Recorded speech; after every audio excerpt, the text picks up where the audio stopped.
Hey friends, it's TJ. Welcome back to another episode of Tea with TJ. And today I have a very special guest, a podcaster that I listen to on the regular every Wednesday, Dear Black Gay Men, Jay the Gentleman. So Jay, if you could just give a quick introduction about yourself and give me a little blurb about the show. Sure. I am Jay the Gentleman. I have been podcasting for a little under 3 years now. We started Dear Black Gay Men because I got stood up for a date and I just wanted to talk about it and get all those feelings off my chest. And since then, it's kind of grown into just a community of people who are either trying to dive back into dating, are curious about other aspects of Black gay culture, or they're fed up with dating in general and want, a little word of encouragement. So I enjoy the conversations that we have on Dear Black Gay Men. Interesting. I love that. I don't think I knew that. And I think I started listening to your show back in July of last year, to the point that I even started from episode 1 and worked my way through to current episodes. You've been on a roller coaster with me then, TJ. Yes. It's been a roller coaster. Mm-hmm. And it's interesting to now know that, because I think it'll actually tie into the subject for today, which is more than one way to heal. And so I'm curious to know your thoughts on what does that actually mean to you, specifically? To heal? Mm-hmm. Or that there's more than one way to heal. I think that healing is when I can only think of it in terms of dating. And let's say somebody broke up with you. Healing is when you're able to confront that person. You're able to be in their space. You're able to be in connection with them again on whatever level you're comfortable with. And you don't get that kind of sinking pit in your stomach, or you have those, you revert back to old feelings when you can let go of what was and embrace what is. I think that is when you are healed. I love that. So with that in mind, what would you say has been the biggest lesson you've learned in this healing process when it comes to dating? That everybody's always doing the best they can. I think that as a culture, as Black gay culture, we don't have a lot of lessons put in front of us that allow us to explore who we are on a really deep level. A lot of us, you figure out the gay piece, and then that's just that. We become gay, and there is so much more to each of us than just our sexuality, and that usually is weaponized against us to minimize the gay piece. But I think that as Black gay men, I am Black, I am gay, I'm a man. Those three things exist in equal proportion in my life. Now, some of them show up earlier or more, but those three things, impact everything. They're the lens that I see everything through. And so I feel like in our culture, we don't have a lot of opportunities, or at least we don't seek out the opportunities to cultivate the Black or the man as much as we do the gay part. And we end up in community full of gay men, which is a good thing, but we only connect on the gay piece because we just assume that the Black and the man part are taken care of.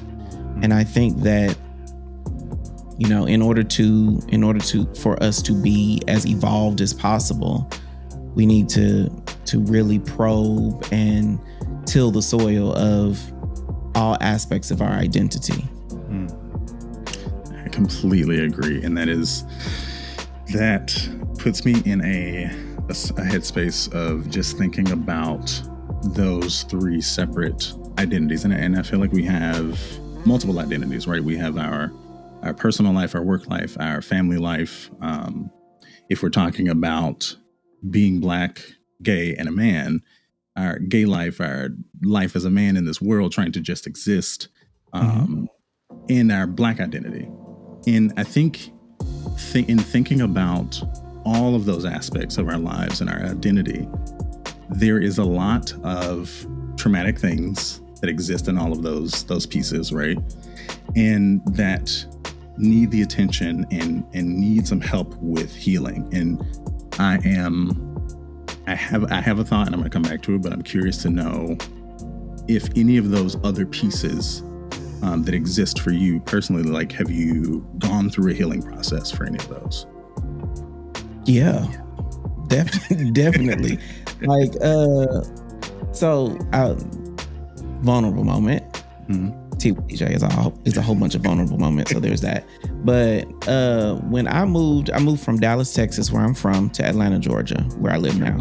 And when I moved here, me and my mother hadn't lived in the same time zone in like 15 years. You know, I moved out when I was graduated from high school, and then her job took her all over across the country. My life took me all in different places. So we saw each other, but we didn't have a everyday kind of relationship like we do now, because at the time we lived in the same house, not just the same time zone or city, but the same house. And we had to learn a lot. And the baggage that I brought into that new relationship with my mother was that I thought that every trial that we went through was because I'm gay. And I just assumed that, you know, she wanted ill will for the gay pieces of me, because, you know, I had dealt with so much adversity on every other front of my life. So I just assumed that she was like everybody else, when really she didn't give two shits about the gay part. Like, I've been gay ever since I was a baby. So she had dealt with that, but because all I saw was gay trauma, all I gave her was gay responses to everything. And I wanted to rage against this machine. And what I had to realize is, especially to her, person who has known me since moment one of my life, and before that, she was able to see me on a level that was so much more dynamic than I saw myself. She didn't deny my manliness because I'm gay, or she definitely didn't deny my blackness because I'm a man. Like, she saw all these things working together in my life and was addressing me as such, talking to me like, you a grown ass man, like, man the fuck up. And I couldn't see it because of the trauma that I assumed stemmed from my sexuality. And so that was probably the beginning of my healing process, the beginning of me figuring out how to make these things work together in my identity. And the closer that I got to self, the piece of me that is all these things put together, the better our relationship has been ever since. I have a similar situation, and I feel like we probably have backgrounds that are in alignment. I grew up in Memphis, Tennessee. You a Southern boy. Yes. And was very much a church kid, and like grew up, you know, with that whole life. And also grew up in a single parent home. And it took me a while to finally get to the place where I was comfortable coming out, because of all of that historical baggage, right, of where I grew up. And I want to say maybe like 2 or 3 years passed after that initial coming out and that initial conversation, to where I felt actually 100% comfortable around my mom. And it's crazy because I grew up with her, like, essentially by myself. We already had like a relationship and a connection of, like, you know, it's me and you against the world type of thing. Like, even when I moved to New York, like, I would call her every day and like we would have conversations. In that headspace of finally saying, one, I'm accepting myself as, you know, who I actually am. And you spoke about pieces, right? In finally accepting all of the pieces of me and not just the ones that are visible, it allowed me to start the healing process. And I will be 100% transparent in this moment and say that it is still in process. we're not there yet, but we're getting there. Just of like the other pieces of like being a black man in this country and living in New York and being an actor and like all of these other pieces that have certain traumatic experiences around them. I'm curious to know, in looking at self as a whole, right? Are there any other pieces of self that you've yet to speak to or are in progress of like continuing the healing process? Like, are there any other pieces out there? Oh yeah, lots of them. I think that when it pertains to sexuality, especially for me, that's a interestingly enough, despite the fact that I do Dear Black Gay Men, the aspects of my gayness are still to be uncovered. And you said like you're in process of healing. I believe you're always in process of healing, because the second that you get to another level of healing, it makes the previous levels feel so broken. Yeah. Like you're able to identify the cracks in the tapestry once you're on the other side of them. And so you should always be healing, I think. And if you ever feel like you've arrived at healing, then you're definitely not there. Yeah. But the aspects of my being that are still to be uncovered are how I connect with other people that look and walk and talk like me. Like the other day, I decide when you know this, like when you're a content creator, everything is content. Everything is content. That used to be a reel on TikTok, but I wear the hat and like hoodie or merch. I wear it to the gym or random places. I try to treat it like it's any other article of clothing in my closet, right? But when I go to the gym in these very, very black spaces, I get the funniest looks from mostly men, but some women, because like sometimes they're confused. Like, does it say gay? Like, does the shirt say gay on it? Or then they'd be like, am I gay now? Like you could just see the wheels turning in straight people's heads. And initially I was taken aback and I was scared to wear my merch in places that were not like homogenous gay spaces. And then I was like, well, I can't expect other people to buy it if I can't wear it. So let me put it all together and figure out how to get over whatever feelings, whatever discomfort that I'm feeling. And then I started, telling the stories of the awkward looks and whatnot on my Instagram story. So like I share it with everybody else. But the parts of me that like need to be discovered or are yet to be tilled are all the components that are how I, as a black gay man, interact with other black gay men first, because I think we are the best, but also just with the world around me in fully embodying all aspects of my being. Like with other black gay men, it's like, how am I a kinkster? How do I, engage in the things that I like, the pleasure points of my life in a way that other people aren't going to look at me crazy. Or when it comes to being, around straight black people, it's figuring out a way that I can be comfortable in myself, in my relationships, in my love situations, if one were to arise, and not feel as if I have to pander to their discomfort. So yeah, like it's just how do I live more fully as myself every day is kind of what I am uncovering in real time. I love that. Ooh, I said this Jesus. That it pings a thought for me that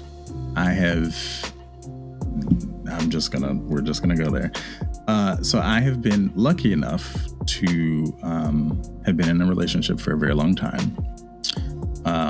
My relationship does not necessarily look like everyone else's relationship. And so part of this idea of healing, I think, even goes a little bit deeper to the mentality behind how you're viewed in the world and how people view you. because there's I'm trying not to tiptoe around this. The space that I inhabit now within my relationship is not necessarily commercially viable, if you get my drift. Is he white? No.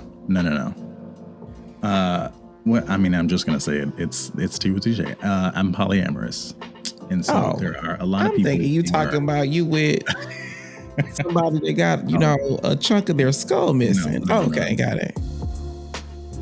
But for us, people who look. So, are you in relationship with more than one person? Is that what you, or are you open to that?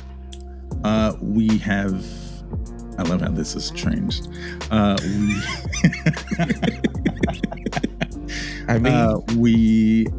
So I have a primary partner, and then currently I have a secondary partner.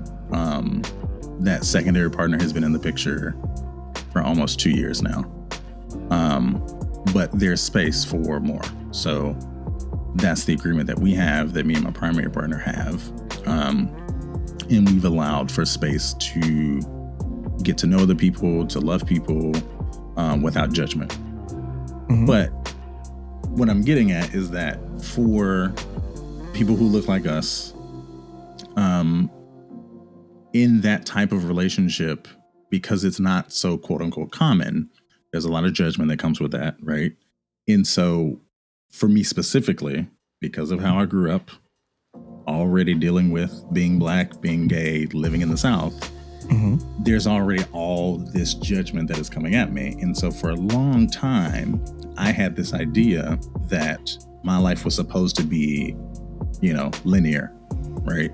Yes. And it was supposed to look a certain way. It was supposed to sound a certain way, all of those things. But as I've gotten older, one, I've realized that life is not like that. Life is not linear. Like, we like to think that just because of chronological age, that life can be linear. But in reality, I feel like I have now probably been able to connect with my child self more than I did when I was a child. Yeah. That's a big deal.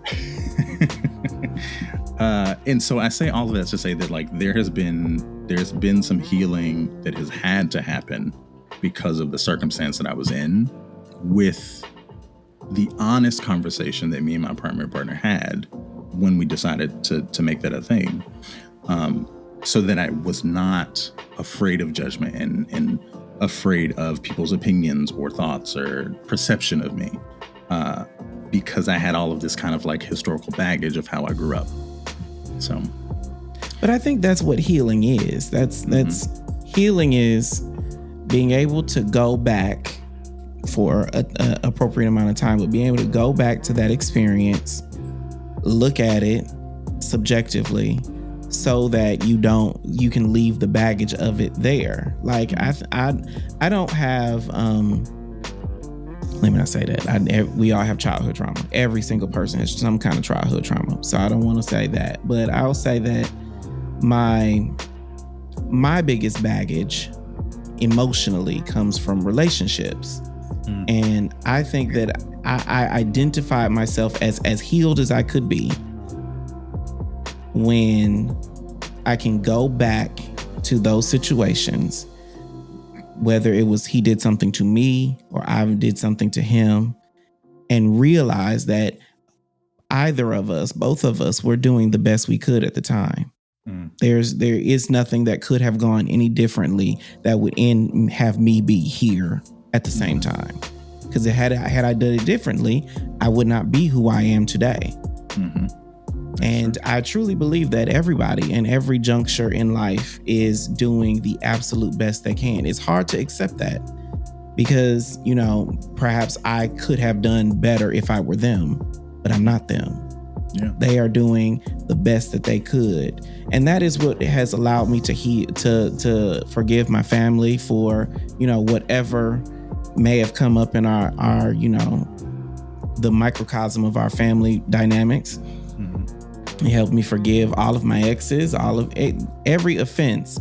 I know for certain that in that instance, they made the best decision that was available to them.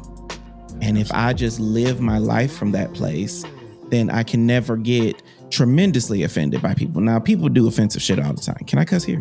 Yes. Okay. People do offensive shit all the time. Mm-hmm.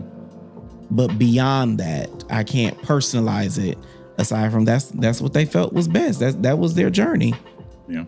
And one day, hopefully, they will see the offense, but that's not my responsibility to have to teach them. Mm-hmm. Yeah, I agree.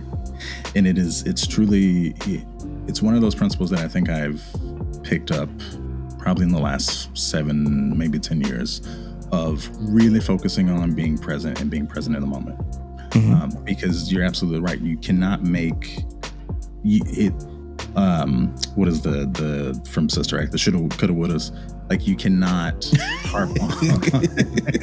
From Shirley Ralph telling Lauryn Hill, yes. Mm-hmm. Like you can't harp on the what ifs of life, right? There's no way of knowing.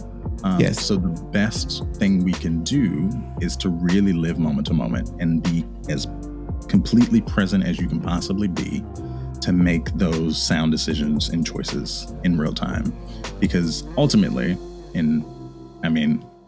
don't know how this is going to go, but ultimately it's like what even really matters at that point, right?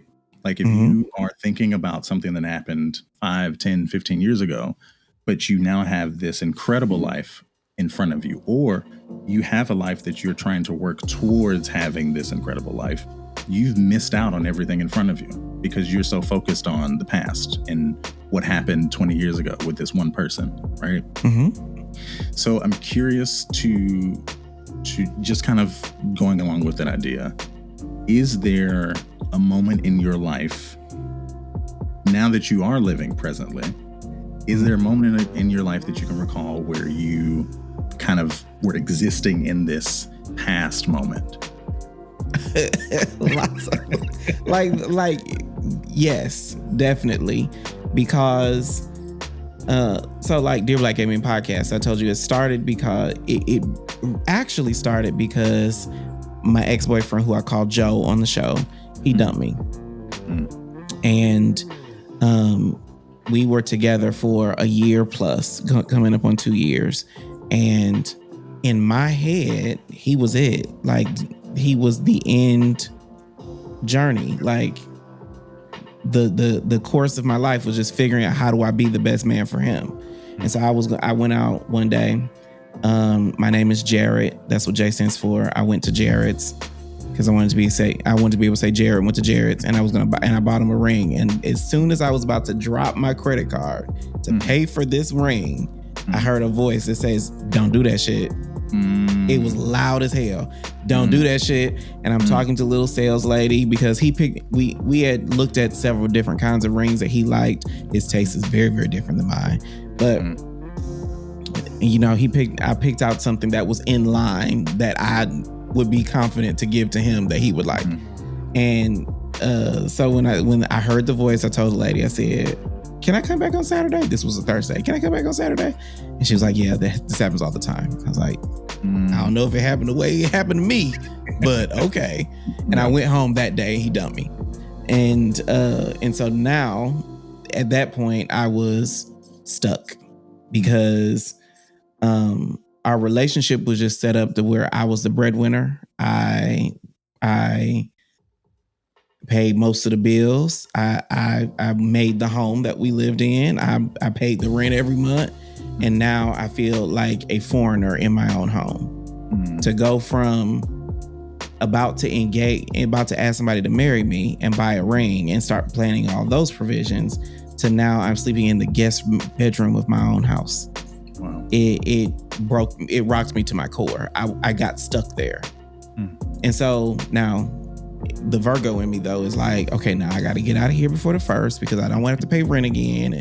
And I'm making all the plans, but emotionally I was, I just turned the emotions off. As soon as he said we're not together anymore, I was like, oh, okay. And I went about my business, but emotionally I was just stunted there. Yeah.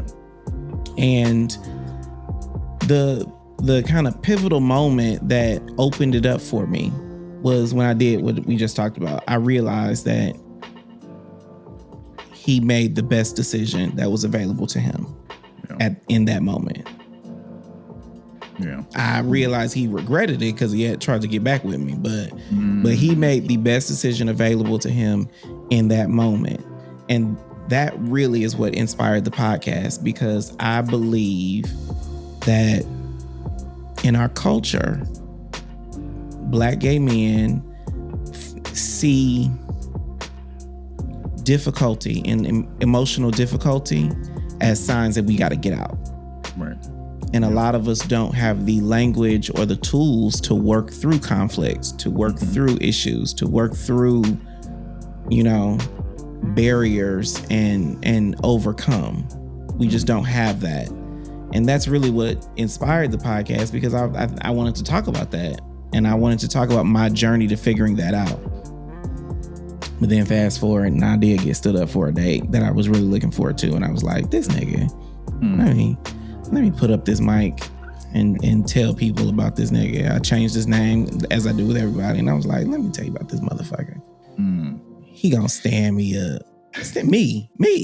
I mean, me. We'll talk offline about that. But. And interestingly enough, God bless him standing me up, because Dear Black Gay Man is my livelihood now. Had he not stood me up, I wouldn't have a business to hang my hat on. So thank you, dear sir, who stood me up for that day. Who has since asked me out again and stood me up again. Just FYI. Wow. He ain't shit. He ain't worth shit. He ain't worth the shit to come out his ass. Oh, but my God. That's a totally different conversation. So it sounds like Dear Black Gay Man has really been the way you've healed in the 3 years that you've had the show. Yes. Wow. That's amazing. Like I started with just, sitting in front of a mic for 10 minutes. And then we added in conversations that I have on Thursdays on our YouTube channel.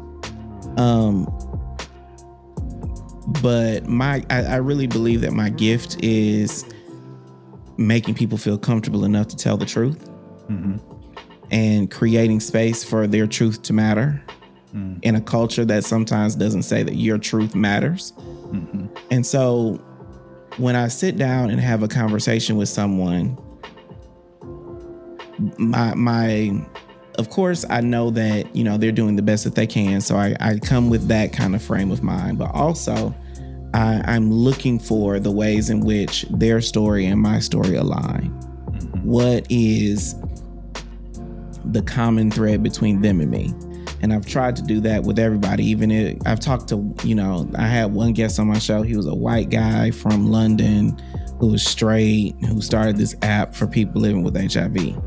And I was like, I don't know nothing about this motherfucker. And then, he started talking, and there was something that I could learn from it. And a lot of times I'm learning, this worked for them. So let me see if it works for me when I'm in confronted with that same situation. But sometimes it's like, this shit obviously is not working for them. So don't do that, Jay. Like, steer clear of them and this situation and all of those things. And so, yeah, Dear Black Gay Men, sharing stories is how anybody heals. And I think more often than not, we need to create opportunities to share our own stories, which is probably why Tea with TJ is so amazing. Thank you. It's crazy because that's actually kind of how I came to the idea of the show, and that's kind of where it started with one idea and then morphed into what exists now.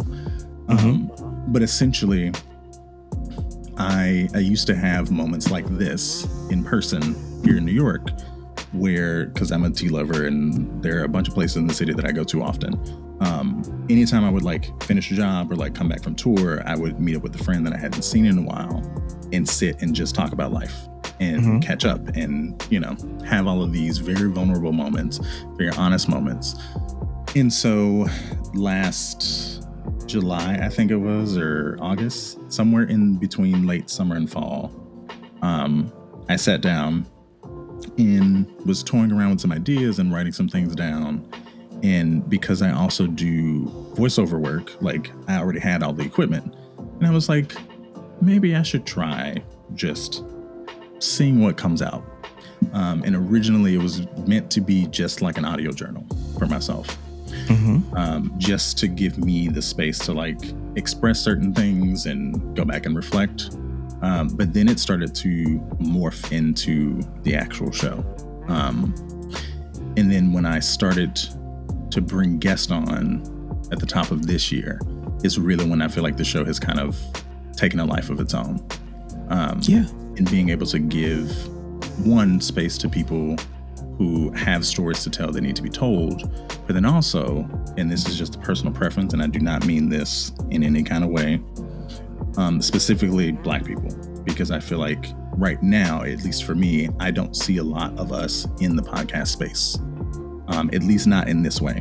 Like it's largely comedic or celebrity driven, but it was hard for me to find shows that were honest and truthful and vulnerable, that didn't have $1 million backing it, you know? Because I ain't that, not yet at least, but I completely understand. Yeah, so I thoroughly appreciate that, and thank you for saying that. Of course. Thank you so much. This was amazing. Thank you. But before we go, I have 3 questions for you, unrelated to the topic. Answer however freely you would like. Okay. What brings you the most joy?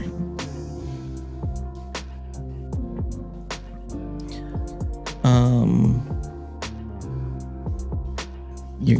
gonna get all deep now because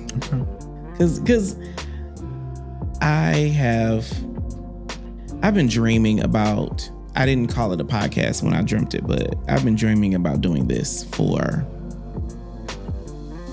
10 years at least. Maybe 15, maybe longer.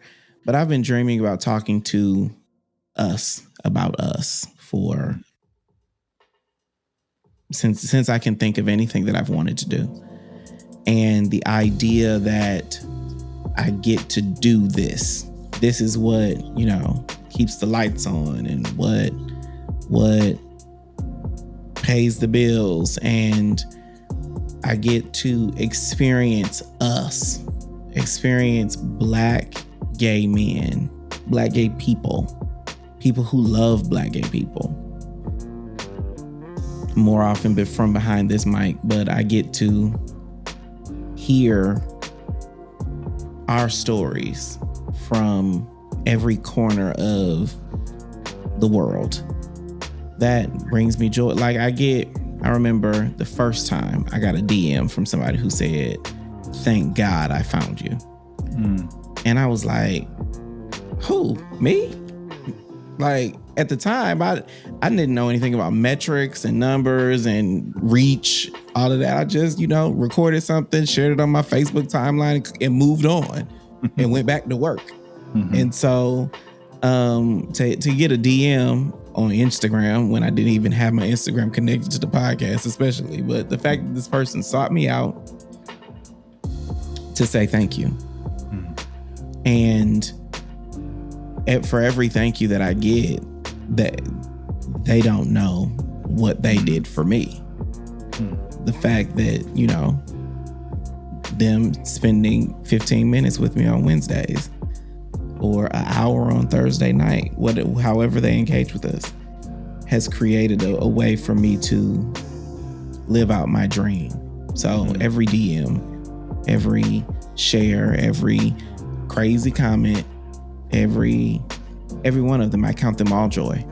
I love that. Oof. That was beautiful. What are you most proud of? Most proud of my body. When I was growing up, I was 130 pounds when I graduated high school, and I was 137 when I graduated college. So the fact that I've gone from there to this is what I am.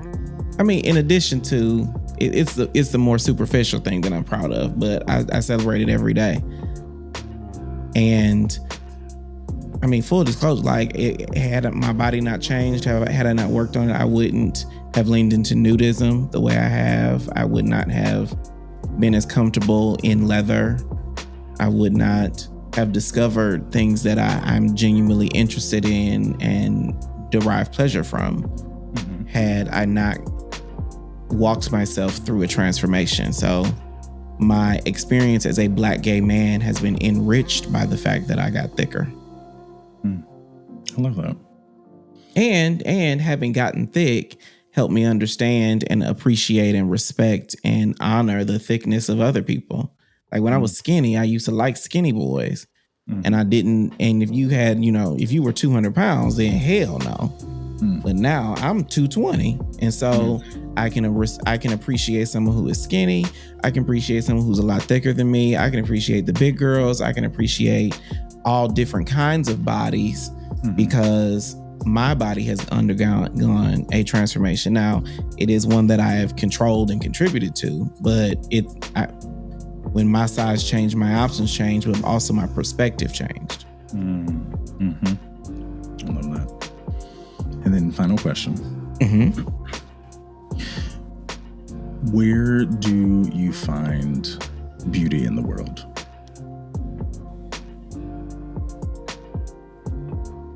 In the eyes of Black men. I think that there's a poem that was on, I think it was the Image Awards one year, and one of the lines said, "Black is hard to do." And it is. Like, lesser human beings could not walk in the shoes of Black men. Yeah. And to know everything that Black men could go through. Like, my life has been soft compared to a lot of the experiences that I hear from others.